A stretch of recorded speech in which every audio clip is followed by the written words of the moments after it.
आज हम देखेंगे आई बैरी एवरीथिंग के एपिसोड नंबर 2 को। अब तक हमने देखा कि नोर ने बड़े से मॉन्स्टर को मारकर राजकुमार की जान बचा लेता है। यहाँ पर नोर को ये पता नहीं था कि ये लड़की एक राजकुमारी है और ना ही ये पता था कि वह एक मॉन्स्टर है। वो तो बल्कि एक उसे शांत समझ रहा था। इसके बाद लिन को लेने वो उसके बाकी गार्ड्स आ जाते हैं। उस मॉन्स्टर की लाश को अच्छे से एग्जामिन किया जा रहा था और लिन को प्रोटेक्ट करते हुए जिन सोल्जरों ने अपनी जान गंवाई है, लिन उनके लिए प्रार्थना करती है। लिन के भाई लॉर्ड रेन को इस हादसे के बारे में पता लगता है। वो जानता था कि मैनोटोर जैसे मॉन्स्टर अचानक से प्रकट नहीं होते, उन्हें बल्कि समन किया गया होगा। इन्हें वहाँ पर एक रिंग भी मिली थी जिसकी मदद से मिनाटोर को कंट्रोल किया जा रहा था, यानी कि वो किसी इंसान ने ही उस मिनाटोर को बुलाया हुआ था। उस रिंग पे लगा हुआ स्टोन काफी कीमती है जिसे खरीद के हासिल नहीं किया जा सकता, यानी कि ये काम किसी अंदर वाले का नहीं है। यह काम जरूर उनके दुश्मन वेरिडस का होगा। उन्होंने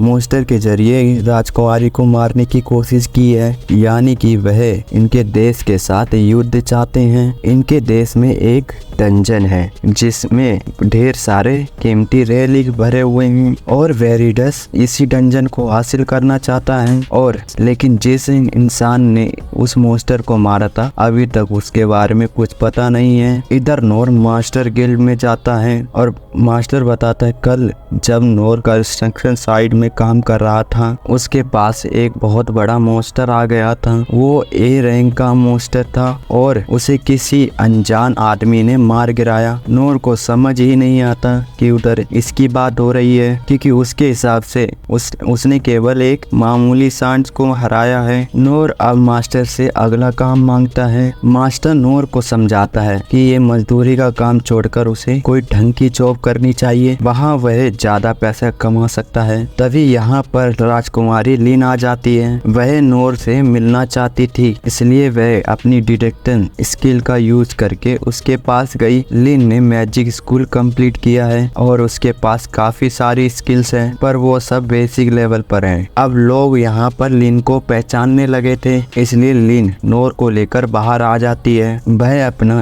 साउंड प्रूफिंग और गायब होने वाली स्किल का भी यूज करती है जिससे इन्हें कोई देख और सुन ना सके। लिन अपनी जान बचाने के लिए नोर से अब ठीक से शुक्रिया अदा करती है और उसे बहुत बड़ा इनाम देने के लिए बोलती है और नोर कहता है कि उसका शुक्रिया ही काफी है, उसे और कुछ भी नहीं चाहिए। लिन कहती है उसके फादर भी नोर से मिलना चाहते हैं, वो उसे ढेर सारी जमीन भी दिलवा सकते हैं या नोर को कोई परेशानी है तो उसकी मदद कर सकते हैं।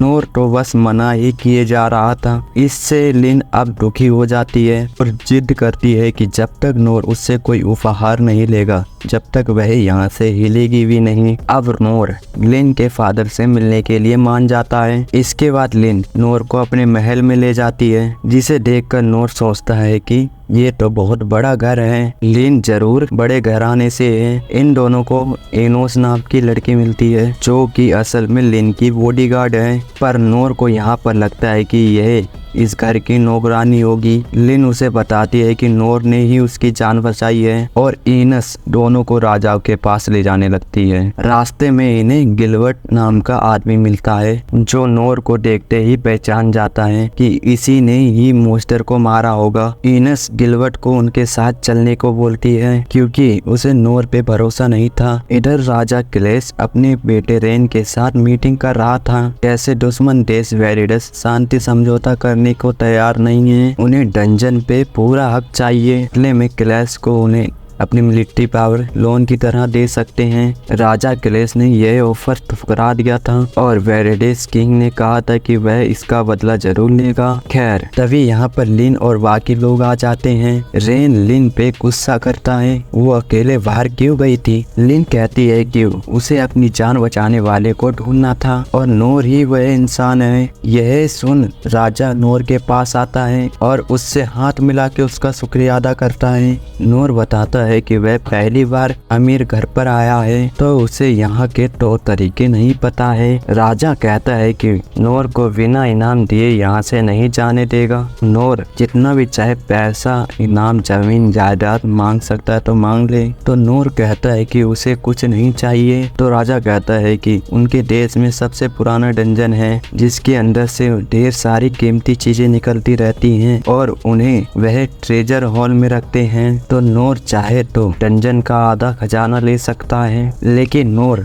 साफ मना कर देता है। उसे कोई कीमती तोहफा नहीं चाहिए था। राजा सोचता है कि वह नूर को और क्या दे सकता है। तभी वह अपने गद्दी के पीछे रखी एक तलवार को निकालता है जो देखने में काफी अजीब थी। यह तलवार राजा को अपने एडवेंचर के समय मिली थी। अब यह बस एक डेकोरेशन की तरह रखी रहती है। राजा यह तलवार नूर को दे देता है। यह ज्यादा कीमती तोहफा नहीं है, इसलिए यह सोचकर नूर इसको रख लेता है, लेकिन ये काफी भारी थी। इसे उठाने के लिए नूर फिजिकल एनहेंसमेंट का यूज करता है। अब वह इस तलवार को एक ही हाथ से घुमा पा रहा था। यह सब देख राजा और बाकी सब शौक हो जाते हैं। राजा नूर से अपनी बेटी लिन को ट्रेनिंग देने के लिए भी कहता है ताकि वह भी उसकी तरह स्ट्रॉन्ग बन सके। तो नूर बोलता है कि ऐसा कुछ नहीं है जो वह लिन को सिखा सके। अगर उसे कुछ सीखना है तो वह खुद ही डिसाइड करेगी। पेरेंट्स को इस मामले में दखलअंदाजी नहीं करनी चाहिए। ये सुनकर राजा हंसने लगता है। इसके बाद नूर यहाँ से जाने लगता है। वह सोचने लगता है कि ये तलवार उसके क्या काम आएगी। तभी उसको याद आता है कि ये तलवार स्टेला की नाली जितनी ही चौड़ी है, तो वह इस तलवार का यूज करके जल्दी जल्दी नाली साफ कर पाएगा। तभी नूर के पीछे ईनस आ जाती है और कहती है कि उसे कुछ बात करना है। तभी वह अपनी रोडनेस के लिए नूर से माफी मांगती है। उनका काम है क्लेस फैमिली को प्रोटेक्ट करना, इसलिए उन्हें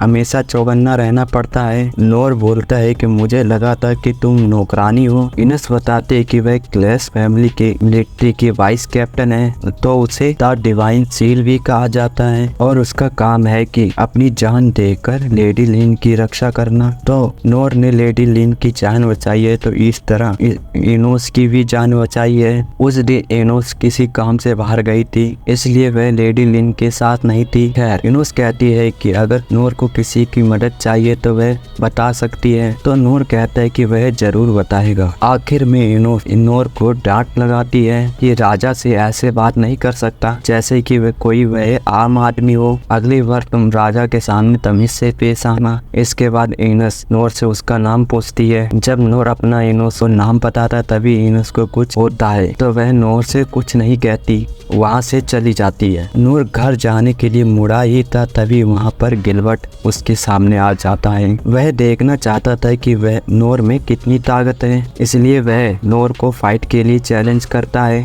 नूर बस यही सोच रहा था कि उसे अब घर जाने को कब मिलेगा। और यह एपिसोड यहीं पे खत्म हो जाता है।